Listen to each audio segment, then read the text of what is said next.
Tuh.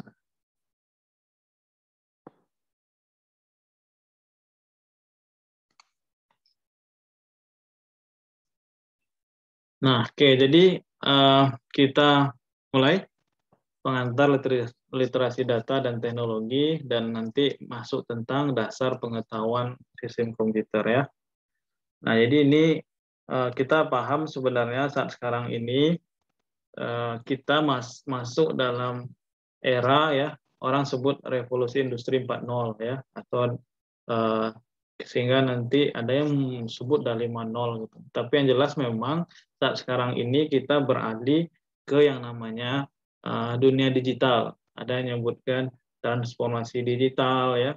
Nah, sehingga kita perlu untuk ya setidaknya dalam era disruption gitu kan, kita dipaksa untuk agar memang melek teknologi gitu kan, memahami seperti apa perkembangan-perkembangan sehingga kita bisa berinovasi gitu. Nah, jadi salah satu dampak teknologi digital ini saat sekarang ini yang kita rasakan adalah everything becomes connected. Jadi apapun sekarang ini dia terkoneksi secara global gitu kan. Ya seperti tidak ada batasannya lagi. Everything ini maksudnya apa? Orang terkoneksi, benda terkoneksi gitu kan. Nah, jadi semua terkoneksi, orang, benda. Nah, jadi dulu kan mungkin kita lihat oh, orang aja gitu kan. Enggak. Jadi sekarang nggak ada batasan lagi gitu. Nah, everything becomes connected. Nah, kemudian karena semuanya terkoneksi secara global gitu kan, maka everything becomes programmable. Jadi artinya dia sudah dibasis berdasarkan software gitu. Jadi misalnya kalau kita lihat sekarang intinya kalau lampu lalu lintas saja itu kan dia ada dikontrol dengan sebuah software gitu ya. Nah, apalagi sekarang udah lengkap dengan kamera, CCTV dan segala macam itu. Jadi benda-benda ini ya agar dia bisa misalnya dilihat, digunakan, dikontrol gitu dan diakses, lalu ditampilkan misalnya datanya di web, maka dia harus diprogram ya. Ada basis softwarenya di sini. Nah, jadi setidaknya kita tahu seperti itu. Kemudian everything generates data. Jadi sekarang ini banyak by data, makanya perlu literasi data. Literasi data ini agar kita paham, ya setidaknya bisa kita ini data kita secara pribadi, kita tahu cara menggunakannya, bahkan kita bisa menganalisis data, menginterpretasikan data, lalu setidaknya nanti kita bisa membuat keputusan berdasarkan data. Nah, intinya kan gitu ya. Apalagi misalnya saudara sekalian akan menjadi petroleum engineer. Jadi petroleum engineer kan akan banyak apalagi masa sekarang ini basisnya artificial intelligence dan misalnya machine learning ya, kita akan lihat misalnya apa grafik-grafik graf data dan segala macam ya. Nah, itu akan kita bisa analisis. Kemudian everything can be automated. Jadi semuanya itu bisa otomatis sekarang ya, bisa dikontrol jarak jauh.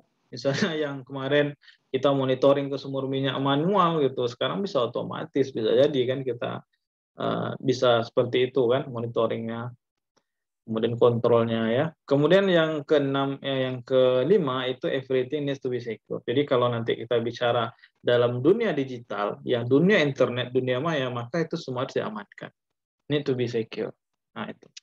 Jadi ini yang dampak teknologi digital seperti itu ya.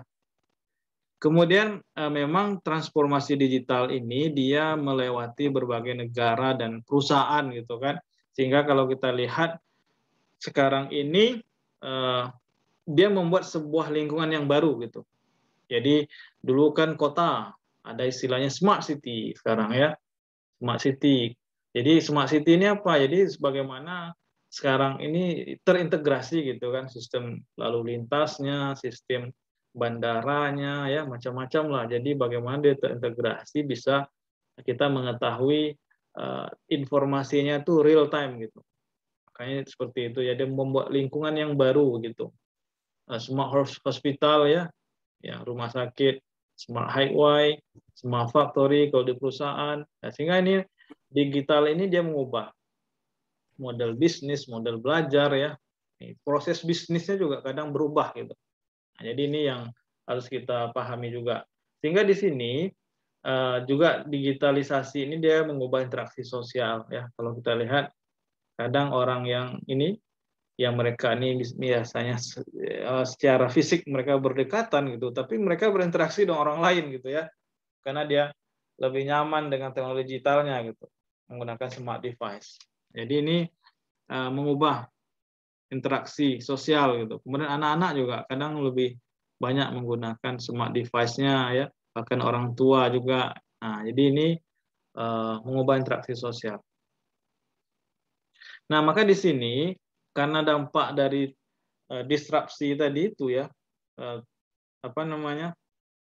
perkembangan dampak teknologi digital tadi, maka memang perlu pemahaman tentang data ya, literasi data dan teknologi. Makanya sekarang ini menjadi mata kuliah wajib di universitas. Nah, apa itu literasi data?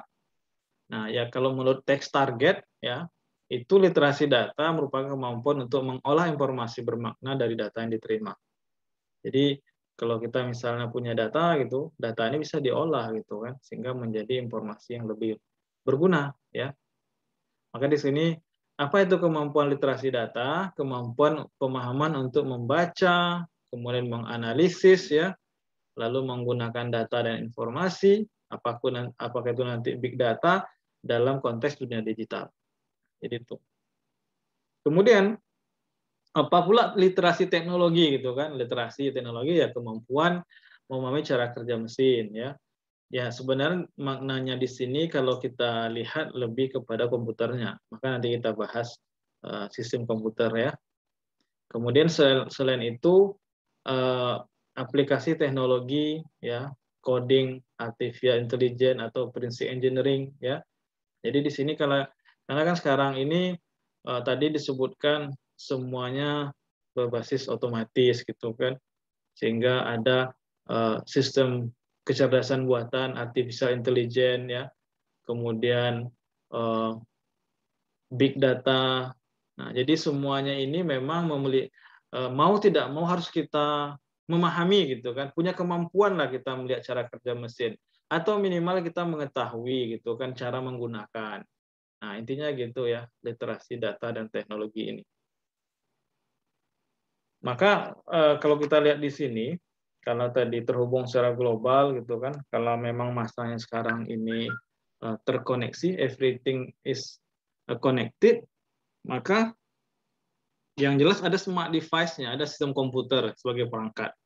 Nah, kita ini sekarang ini juga bisa terhubung karena ada sistem perangkat komputer masing-masing, ada yang menggunakan handphone, laptop, komputer atau tablet. Nah, jadi sistem komputer itu ya perangkatnya. Kemudian ada jaringan komputer yang sebagai pondasinya. Nah, intinya gitu ya. Jadi kalau kita ibaratkan ini titik-titik ini kita di berbagai node-node ini nih ya. Ada yang di Pekanbaru, ada yang mungkin di Duri kan, Dumai, kemudian di mana-mana gitu. Tapi kita punya jaringan komputer atau internet sebagai pondasinya sehingga kita tetap bisa terhubung. Nah, jadi hari ini kita akan fokus di sistem komputer dulu ya, jangan pikirkan jaringan dulu karena jaringan pertemuan ketiga.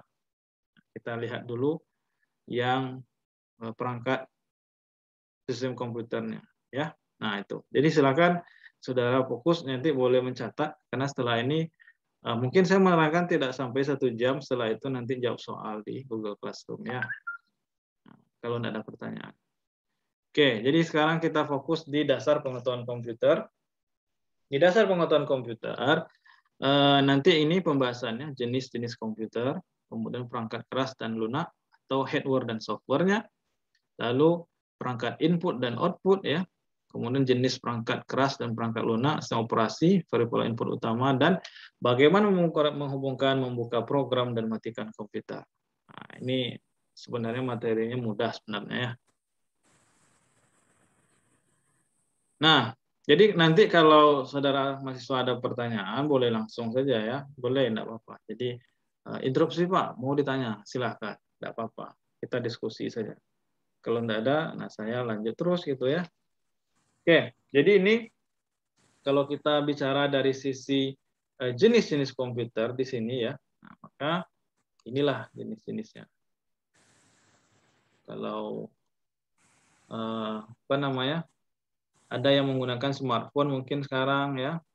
Nah, kemudian ada yang menggunakan tablet, ada yang menggunakan notebook atau laptop ya.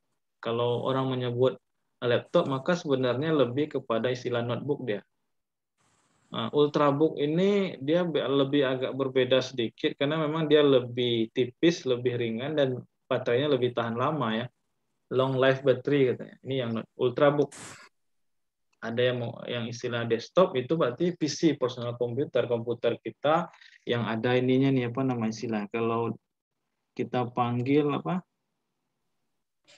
CPU, Pak. Nah, CPU-nya ini ya. Tapi sebenarnya ini kotaknya CPU itu kalau secara istilahnya untuk prosesor sebenarnya. Nanti kita lihat ya.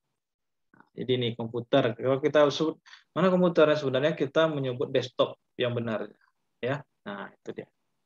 Oke, jadi ini adalah jenis-jenis komputer ya. Ini perangkat-perangkat inilah sebenarnya yang menghubungkan kita itu gitu ya. Nah, jadi sistem komputasi itu yang jelas dia ada dua bagian, ada hardware dan ada software ya. Apa itu hardware? Itu adalah bagian fisiknya. Nah, fisik yang bisa dilihat, dipegang gitu kan. Nah, sedangkan software itu bagian logical piece-nya gitu ya. Logiknya. Jadi memang sebenarnya dia abstrak software-nya ya tapi bisa nampak kita gunakan gitu kan. Jadi ini software is the logical piece-nya, bagian logik. Nah, sekarang kita lihat dulu di hardware. Hardware ini adalah the physical part ya. Dia bagian fisik yang everything that we can hold in our hand. Berarti bisa kita pegang dengan tangan kita. It correspond to set of part. Jadi dia sesuai untuk bagian set of part that make the komputeran. Jadi yang sehingga membuat komputer jalan seperti mouse ya. Kalau mouse kan artinya ya fisik dia, keyboard ya, printer, monitor. Ini masuk bagian hardware. Nah, jadi hardware ini dia dibagi kepada 4 komponen. Jadi ada komponen input, komponen output, processing komponen, dan storage komponen. Jadi ada 4 ini ya. Nah, sebenarnya saudara juga sudah tahu, ini kita mengulang kaji saja, sehingga nanti mungkin ada yang salah meletakkan gitu ya. Oke, baik. Nah, ini input komponen. Nah, ini pun kita tahu semua lah kan. Apa itu komponen input? Nah, they used to enter data into computer. Jadi tentu dia digunakan untuk mengentry data komputer. Misalnya ini kita sebut keyboard atau papan ketik bahasa kita ya. Ini webcam ya, kamera. Kemudian ini adalah mouse, scanner.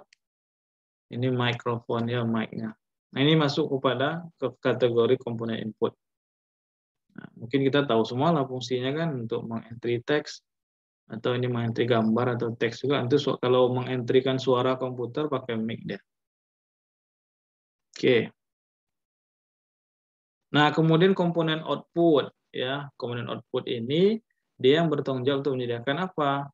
Nah, dia outputnya ya untuk output lah. Misalnya untuk output gambar ya, output gambar ya bisa di monitor ini ataupun bisa dicetak lewat printer. Outputnya suara ya bisa lewat speaker ini. Nah, video tentu bisa ada di monitor ya, teks di monitor dan yang lain-lain gitu. Nah, jadi ini adalah bagian dari output komponen. Yang lain ya mungkin ada yang lain, tapi yang jelas ini yang banyak digunakan saat sekarang ini. Lalu komponen processing. Nah, jadi komponen processing ini dalam komponen proses ini data diproses ya dan informasinya di-generate ditampilkan di output komponen. Jadi ini tempat memprosesnya. Maka tadi kan ada yang nyebut CPU. CPU itu dia memang dalam istilah pemahaman kita sekarang itu ya kotaknya komputer itu CPU. Padahal sebenarnya komponen utama itu CPU itu artinya Central Processing Unit atau prosesornya gitu. Yang prosesor itu yang ini yang kecil nih ya. Yang dia banyak pin-pin kecilnya itu inilah yang main komponen dari komputer kita kan, otaknya komputer kita katanya ini ya, Central Processing Unit atau prosesor. Nah, kemudian CPU ini yang ini kemudian ada RAM mungkin kan, memorinya itu ya, atau perangkat-perangkat yang lainnya itu dia akan ditanamkan di motherboard. Ini motherboard ya, motherboard. Mainboard orang sebut juga ya, atau papan utama. Nah, jadi ini motherboard itu ya, fungsinya adalah menjalankan instruksi of a computer program, menjalankan instruksi program komputer, kemudian mengimplementasikan operasi aritmetik dasar ya, logic, dan juga input dan output data. Nah, ini adalah bagian dari processing komponen ya. Ini yang ketiga. Kemudian yang keempat, storage, penyimpanan. Jadi karena memang kalau informasi itu kan dia perlu direkam gitu kan. Kalau kita ada ngetik misalnya banyak kan tugas berapa halaman lalu kita simpan. Maka disimpan di mana? Bisa di hard disk langsung di laptop kita, atau bisa disimpan misalnya di hard disk eksternal ini ya, atau lewat flash disk, atau lewat CD, compact disk, atau DVD, atau ini istilahnya cloud, disimpan di Google Drive misalnya. Jadi kalau sekalian kan bisa nggak nyimpan di Google Drive, itu istilahnya cloud computing ya. Jadi kalau disimpan informasinya, kalau misalnya turn off komputernya ya tidak terdelete dia. Nah, itu gunanya storage komponen ya. Nah, kemudian ini kalau nanti saudara sekalian, dia perlu juga kita ngerti kan, misalnya lihat komputer kita apakah di laptop masing-masing, atau ini sebenarnya bagian port belakang dari komputer ya. Nah, jadi ini port yang digunakan connect ke external device-nya. Misalnya kalau yang ini ya, untuk connect ke PS2 port, itu untuk koneksinya ke mouse ataupun keyboard kan. Nah ini. Walaupun sekarang sebagian banyak yang mouse itu menggunakan USB port ataupun ya ini ya. Jadi USB port ini memang dia banyak connect ke berbagai device gitu. Kalau yang ini kan khusus misalnya untuk mouse, ini untuk keyboard ya. Kalau ini ya banyak, bisa hard disk eksternal, bisa handphone ya, atau yang pokoknya yang colokannya USB. Ini namanya serial port. Nah, serial port ya. Ini juga biasanya ada komponen eksternal yang bisa connect ke port ini gitu ya. Kemudian parallel port. Nah, parallel port ini untuk printer yang lama-lama ya. Sekarang kan banyak pakai USB port. Parallel port ini ya tuh. Serial ini juga ya. Kemudian HDMI, ini HDMI ya, biasanya ini koneksi ke LCD juga atau ke yang sekarang gunakan monitor gitu kan. Kemudian game port ya, untuk game. Ada yang audio input dan output di sini. Kemudian ini video port. Nah, jadi ini VGA card orang sebutkan di sini. Nah, jadi ini adalah bagian dari port komputer yang koneksi ke external device-nya. Kemudian itu yang kita bahas tentang hardware tadi, kita kembali ke berikutnya, maksudnya beranjak ke software-nya. Nah, jadi perangkat lunak ya, program yang diinstal pada komputer itu disebut software atau perangkat lunak. Dia ada 3 kelompok: basic atau dasar, utilitas, dan aplikasi.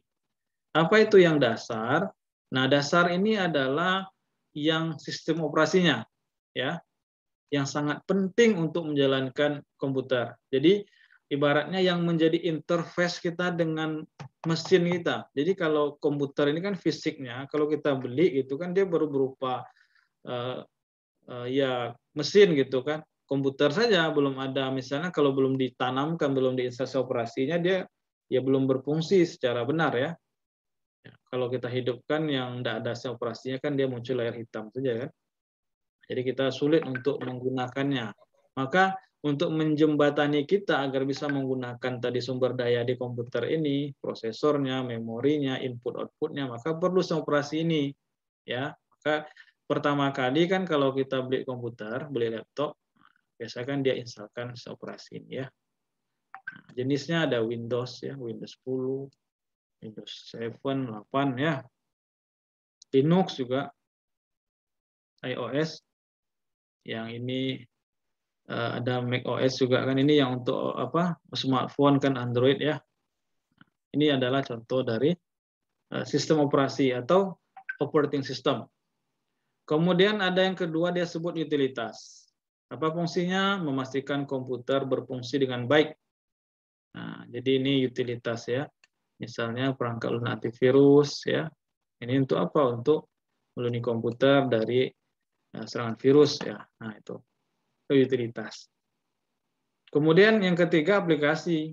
Nah, aplikasi ini yang perangkat lunak yang melayani pengguna user, misalnya editor teks seperti Microsoft Word ya, web browser, Google Chrome, Firefox, atau editor spreadsheet macam Microsoft Excel.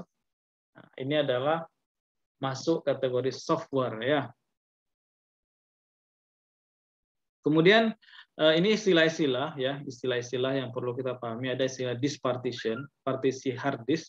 Ini adalah divisi of hard disk. Jadi bagian-bagian hard disk itu namanya partisi. Disk drive ini dia juga device yang untuk menyimpan informasi ya. Disk drive, hard disk nih. So that is not deleted on the computer. Ya, dia tidak terhapus kalau komputer mati. CPU tadi central processing unit ya, prosesornya. Scanner ini adalah ini input device untuk scanning picture, foto ya, teks, dan printer. Printer ya output dia kan. Output print, grafik, image. Ini istilah-istilahnya. Nah, kemudian ini adalah tipe dari printer. Ini namanya dot matrix ya. Dot matrix. Jadi kalau di TU sebagian TU itu dulu waktu yang lama-lama itu dia nyetak absen itu pakai printer ini dot matrix, bunyinya keras kan, gitu ya. Nah, ini dot matrix namanya. Kalau ini namanya inkjet printer ya, yang banyak sekarang kita gunakan Canon ya. Nah, itu inkjet karena dia memang skala untuk rumah ya, nyetak apa namanya teks, gambar untuk skala rumah, dan memang apa listriknya juga lebih kecil kan. Nah, dia inkjet namanya ya, inkjet printer. Kalau ini laser jet. Ini juga skalanya mungkin untuk yang lebih lah ya, untuk kantor ya. Nah, ini laser. Kalau ini plotter ini yang lebih ukurannya besar ini ya, biar lebih dari ukuran yang biasa A4 atau ini besar lah. Plotter namanya ya. Kemudian ini multifunction istilahnya, printer yang multifungsi ya. Tapi saya belum banyak lihat ini model ini. Yang jelas yang banyak tuh ya yang kita lihat 3 ini kan di kampus kan. Nah, itu yang bagian-bagian printer. Nanti mungkin kita temukan di tempat kerja kita udah tahu ya. Itu printer ini gitu. Kemudian sistem operasi tadi, jadi adalah program yang mengelola, ini terbalik sebenarnya. Printer tadi itu harusnya di hardware ya. Cuma ini slide-nya mungkin saya salah letak. Jadi mohon maaf ini. Sistem operasi adalah perangkat program mengolah atau mengontrol penggunaan sumber daya. Jadi tadi kan kita punya sumber daya, tadi ada 4 kan, input, output, processing, dan storage. Jadi keempat ini kan sumber daya. Sumber daya ini kalau kita ibaratnya mau digunakan, gimana cara menggunakan? Harus dikontrol gitu, harus dikelola. Siapa ngelola? Inilah dia. Nah, Windows kah, operating systemnya, Linux kah, atau macOS. Nah, gitu. Jadi misalnya kan saudara sekalian mau ngeprint, kan kita klik itu printer kan gitu kan, Ctrl P lalu enter. Sebenarnya ketika kita lakukan itu, kita sedang minta ini ya, menginterface-nya ke perangkat output tadi itulah Windows-nya. Jadi memerintahkan kepada printer melalui interface Windows ya. Jadi Windows nanti panggil ke prosesor, prosesor akan memerintahkan printer ini untuk mencetak. Nah, kira-kira gitu modelnya ya. Jadi dia mengelola, mengontrol penggunaan semua sumber daya tadi, apakah input, output, processing, dan juga yang storage tadi ya. Ini dia ibaratnya yang menjembatani kita mau menggunakan apapun harus ada operasinya. Makanya operasi itu harus user friendly gitu kan. Kalau kita kan menggunakan operasi yang memang dia grafik kan, tinggal kita klik itu kan, klik ini, drugs ini. Nah, ada juga operasi itu dia basisnya teks ya. Nah, tidak semuanya kita bisa menggunakan grafis, ada yang berupa bentuk teks harus kita ketik-ketik perintahnya. Itu biasanya untuk sistem operasi tertentu ya. Nah, itu dia. Jadi ini sistem operasi. Kemudian, nah dalam sistem operasi itu juga kita mungkin dalam kalau kita lihat ada istilahnya control panel ini kan. Jadi ini panel kontrol ya untuk macam-macam lah ini kan kalau berkaitan dengan sistem dan security. Kalau kita mau lihat RAM berapa size-nya ya, berapa kapasitasnya, bisa tengok di sistem dan security.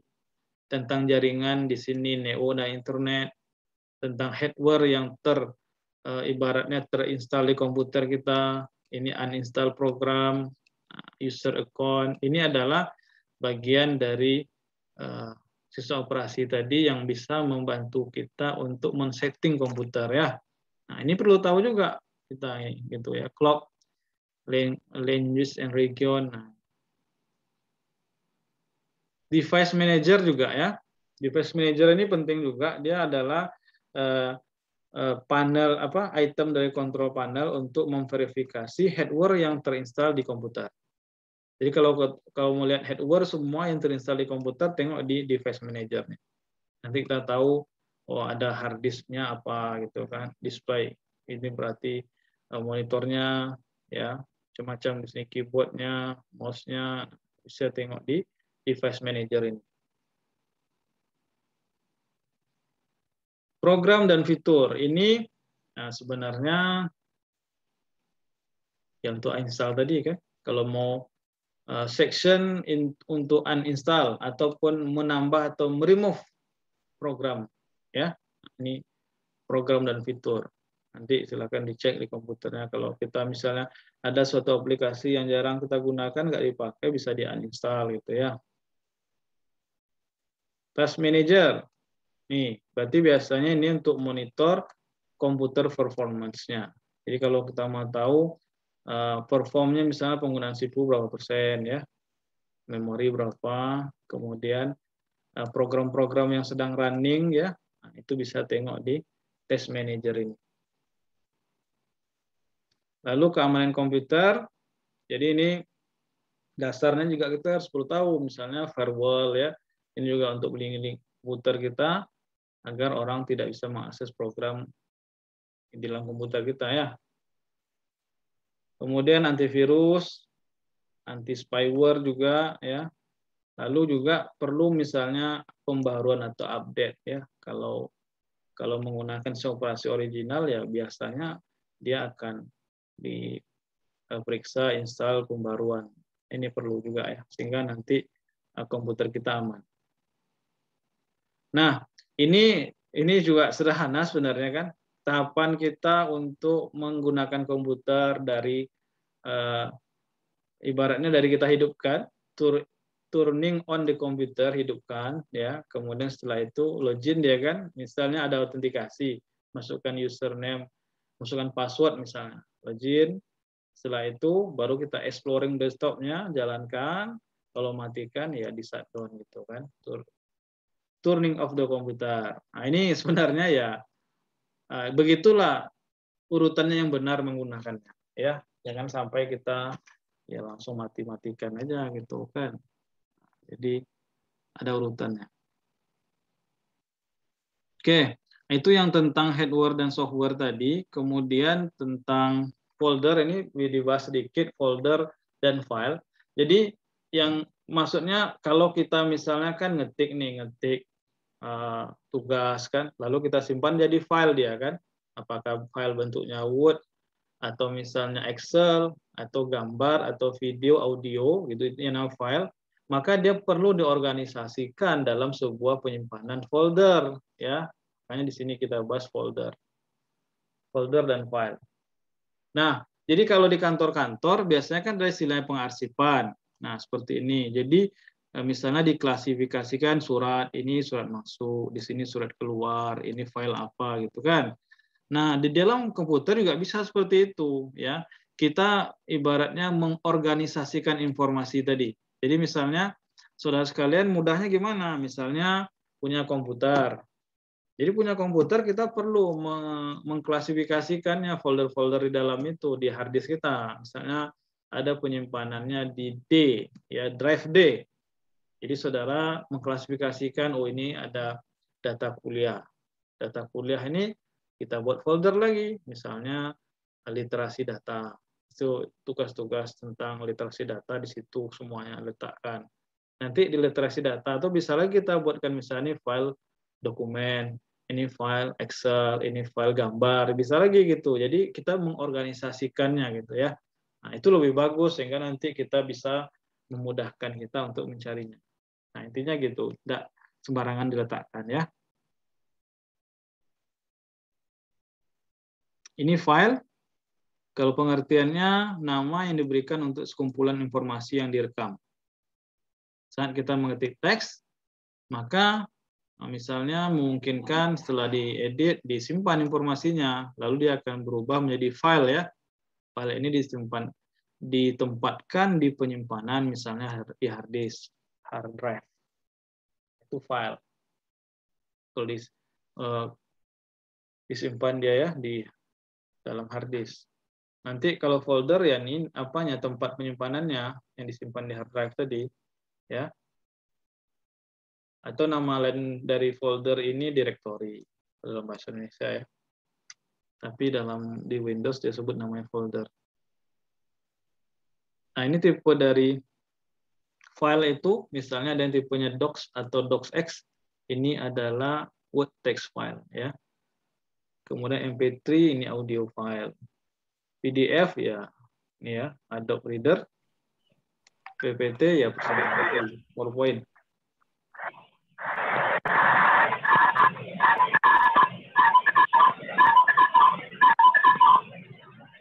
Oke, nah jadi itu saja penjelasan tentang sistem komputer ini secara umum. Kalau ada yang mau ditanyakan silakan.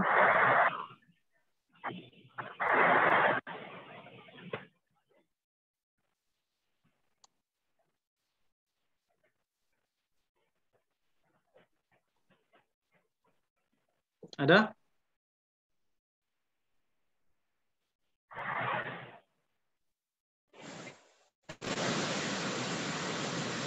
Kalau sudah ada ya nggak apa-apa. Tapi memang ini masih mudah ya, nggak sulit saya rasa. Nah, daftarnya. Kalau tidak ada, sebentar. Ini sudah 57 ini. Sudah, sebentar ya. Saya. Ini kemana Pak?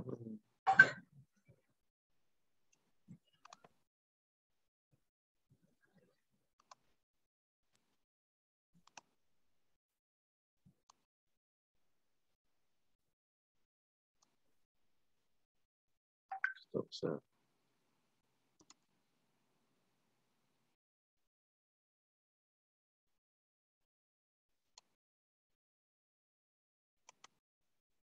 Stop recording dulu ya.